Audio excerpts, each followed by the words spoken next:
இன்னைக்கு இந்தியாவில் இருக்கிற reserve bank of India 1935 Ambedkar எழுதின புத்தகத்தை வச்சுதான் வந்துச்சுன்னா எத்தனை பேரால் நம்ப முடியும்? இன்னைக்கு நம்ம ஊர்ல வெளிநாட்டுல எழுதின ஆத்தர்ஸுடைய புத்தகம், அவங்களுடைய கவிதைகள் அதெல்லாம் படிச்சுட்டு இருக்கோம் இல்லையா? அமெரிக்கால இருக்கிற கொலம்பியா யூனிவர்சிட்டியில வெயிட்டிங் ஃபார் எ விசான்னு ஒரு புத்தகம் அம்பேத்கரால எழுதப்பட்டது இங்க சிலபஸா இருக்கு. என்னங்க என்ன இருந்தாலும் அவர் சாதிக்காக போராடினவர் தானே அப்படின்னு உங்களுக்குள்ள ஒரு எண்ணம் இருந்தா அதை உடைக்கிறதுக்கான பதில் இது. 1942 வைஸ்ராய் கவர்மெண்ட்ல இருக்கும்போது தொழிலாளர் துறை அமைச்சரா இருக்காரு. 1942 நவம்பர் 27 7வது இந்திய தொழிலாளர் மாநாடு உருவாக்குறாரு. இன்னைக்கு ஆபீஸ்ல அரை மணி நேரம் கூட வேலை பார்த்தா நம்மளா கடுப்பாகிறோம். 8 hours தானப்பா டியூட்டி, நான் ஏன்ப்பா கூட நிக்கணும், கூட ஒரு மணி நேரம்னா ஓட்டி கொடுங்க அப்படின்னு கேட்கறோம் இல்லையா? அந்த கேட்கறதுக்கான முதல் சட்டத்தை ஏற்றுனது அம்பேத்கர். அதுக்கு முன்னாடி 14 மணி நேரம் வேலை பார்க்கிற சட்டம் இங்க இருந்திருக்கு. தொழிலாளர்களுக்கு 8 மணி நேரம் வேலை வாங்கி கொடுத்தது மட்டும் கிடையாது, அகவிலைப்படி, தொழிலாளர்களுக்கான காப்பீடு, இஎஸ்ஐ மருத்துவத்தில் இன்னைக்கு எத்தனை ஏழை தொழிலாளிகள் போய் மருத்துவம் வந்து தங்கள் உடம்பை சரி பண்ணிக்கிறாங்க. இது எல்லாம் கொண்டு வந்தது அம்பேத்கர் தான். பெண்களுக்கு எவ்வளவு தூரம் போராடி இருக்கிறேன். பெண்கள் மகப்பேறு காலத்துல சம்பளத்தோடு கூடிய விடுமுறையை வாங்கி கொடுத்தது அம்பேத்கர். சுரங்க பணிகள்ல பெண்கள் வேலை செய்யக்கூடாதுங்கிற சட்டத்தை கொண்டு வந்தவர். தொழிலாளர் நலனுக்காக இன்னைக்கு முத்தரப்பு பேச்சுவார்த்தை நடக்குது இல்லையா? ஒரு பெரிய தொழிற்சாலை ஏதாவது ஒரு பிரச்சனைனா தொழிலாளி, முதலாளி, அரசாங்கம் 3 பேர் உட்கார்ந்து பேசுங்கப்பா, பேசி தீருங்கப்பா. ஸ்ட்ரைக் எல்லாம் வேணாம், ஸ்ட்ரைக் அடிக்கடி பண்றதும் தப்பு, அதுக்காக ஸ்ட்ரைக் பண்ண கூடாதுன்னு தொழிலாளர்கள்ட்ட சொல்றதும் தப்புங்கிறத சொன்னது அம்பேத்கர்.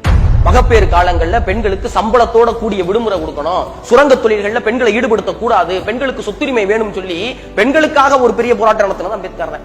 ஒடுக்கப்பட்ட மக்களுக்காக அம்பேத்கர் குரல் கொடுத்தார். ஆமா, அது சாதியால ஒடுக்கப்பட்டவர்களுக்காக மட்டும் கிடையாது. சமுதாயத்தில் ஒடுக்கப்பட்டவர்கள், பாலினத்தால ஒடுக்கப்பட்டவர்கள், சாதி சமநிலை இல்லாம ஒடுக்கப்பட்டவர்கள், எங்கெல்லாம் ஒடுக்கப்பட்டவர்கள் இருந்தாரோ எல்லாருக்கும் போராடினவர் தான் அம்பேத்கர். நாக்பூர்ல ஒரு கான்பரன்ஸ் நடக்குது, அதுக்காக அம்பேத்கர் கிளம்புறாரு. வீட்டு வாசல்ல ஒரு 3 வயசான பாட்டி நின்னுகிட்டு இருக்காங்க. நின்ன பாட்டியை ஒரு மாலை எடுத்து அம்பேத்கருக்கு போட்டு, நீ நல்லா இருக்கணும் சாமி அப்படிங்கிறாங்க. அப்புறம் கேட்கிறாரு, என் கூட கான்பரன்ஸ் வந்தா என்ன அப்படின்னு கேட்கிறாரு. இல்ல, கான்பரன்ஸ்க்கு வரவங்க கிட்ட காசு இல்லை அப்படின்னு 3 கிழவி பரிதாபமா சொல்லுது. அந்த மாலை வாங்க மட்டும் ஏது காசுன்னப்ப அந்த கிழவி சொன்னான், 1 மாசமா விறகு வெட்டி எல்லாரும் காசு சேர்த்து உனக்கு மாலை வாங்கணும் சாமி, நீ நல்லா படிக்கணும், நிறைய படிக்கணும், படிச்சு எங்க பிள்ளை எல்லாம் காப்பாத்தணும் சாமி. உடனே கண் கலங்கி அந்த வறண்ட கைகளை பிடிச்சிட்டு சொல்றாரு அம்பேத்கர், உங்களுடைய அடுத்த தலைமுறைகளுக்கு கிடைக்க வேண்டிய அத்துணை உரிமைகளும் கிடைக்கும், உங்களுக்கான கல்வி கிடைக்கிறதுக்கு நான் கடுமையா பாடுபடுவேன், அப்படி இல்லைன்னா துப்பாக்கியால சுட்டுக்கிட்டு செத்து போயிருவேன் கொடுத்த சத்தியத்தை மிக நிச்சயமா காப்பாற்றணும் அம்பேத்கர். 2010 அமெரிக்க அதிபர் பராக் ஒபாமா இந்தியா வராரு. நாடாளுமன்றத்தில் பேசுறாரு. பேசி முடிக்கும் போது சொல்றாரு, நீங்கள் எங்க இருந்தாலும் சரி, எப்படி இருந்தாலும் சரி, வாழ்க்கையில் வெற்றி பெறலாம் என்ற நம்பிக்கை எனக்கு கொடுத்தவர் அம்பேத்கர் சொல்லி அம்பேத்கரை கோட் பண்ணி தன்னுடைய பேச்சை முடிக்கிறார் Obama.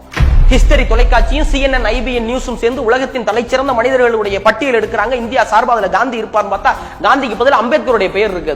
2004 Columbia university top 100 scholars in this world, உலகத்தின் தலைச்சிறந்த படிப்பாளிகள் பட்டியல் எடுக்குது. அதுல முதல் பேரு அம்பேத்கருடைய பேர். இந்தியாவில இருந்து லண்டன் போய் பாரிஸ்டர் பட்டத்தை நிறைய பேர் வாங்கியிருக்காங்க. காந்தி வாங்கியிருக்காரு, நேரு வாங்கியிருக்காரு, தலைச்சிறந்த தலைவர்கள் எல்லாம் வாங்கியிருக்காங்க. ஆனா இந்தியாவில இருந்து ஒருத்தருக்கு கிரேஸ் இன் அப்படிங்கிற பாரிஸ்டர் பட்டம் கொடுக்கிற அலுவலகத்துல ஒரு அறையும் புகைப்படமும் வச்சிருக்காங்கன்னா அது அம்பேத்கருக்கு மட்டும்தான் வச்சிருக்காங்க.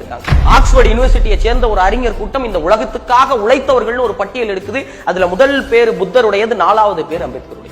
இவ்வளவு பெருமைகளை ஒரு மனிதனுக்கு ஏன் கொடுத்தாங்க, எதுக்காக கொடுத்தாங்க அப்படின்னா, ஒரே ஒரு சின்ன உதாரணம் சொன்னா நல்லா இருக்கும்னு நினைக்கிறேன். இந்திய அரசியலமைப்பு சட்டத்தை உருவாக்குறதுக்கு ஒரு 7 பேர் கொண்ட குழுவை நியமிக்கிறாங்க. அதுல அம்பேத்கர் தாழ்ந்த குலத்தை சேர்ந்தவர் அப்படிங்கிறதுக்காக ஒருத்தர் அந்த குழுல ராஜினாமா பண்ணி வெளியேறாரு. இன்னொருத்தர் அமெரிக்கா போறாரு, இன்னொரு மாநிலத்தை நான் டெவலப் பண்ண போறேன்னு போயிடுறாரு. இன்னும் மிச்சம் இருக்காலாம் டெல்லியிலே கிடையாது. 7 பேர் கொண்ட குழு செய்ய வேண்டிய வேலையை ஒரே ஆளா இரவு பகல் பாராம முழிச்சு செஞ்சு உலகத்தின் மிகப்பெரிய மிக நீளமான அரசியலமைப்பு சாசனத்தை உருவாக்குனார் பாத்தீங்களா? அதுக்கு நாடாளுமன்றத்தில் பாராட்டு வாங்கினார் பாத்தீங்களா? அதனாலதான் அம்பேத்கருக்கு இவ்வளவு பாராட்டுகள்.